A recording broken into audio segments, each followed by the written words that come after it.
Бауыржанқызы Таласқазының тумасымын. 2012 жылы дүниеде келдім.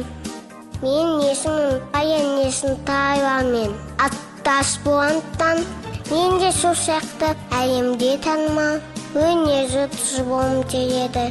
Міне 2019 жылы мектеп табалдырығын алғаш рет аттаған болдым. Білім адам баласының бәрінде керек.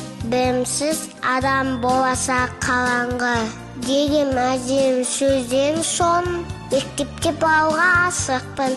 Амандамды орындаусын білім қажет. Міне бірінші көкірек мен білім күнде болсын. Әжемнің ақ батасын алып номер 45-ші қазақ классикалық гимназияға бет алдым.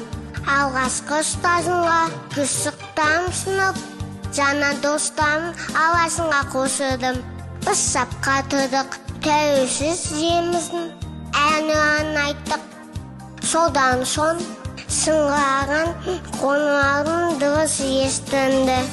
Тез сәтте алғашқы білім бөлмесінде кірдік, бір-бірімізбен таныстық. Міне осыдан соң менің мектеп өмірім өз бастауын алды.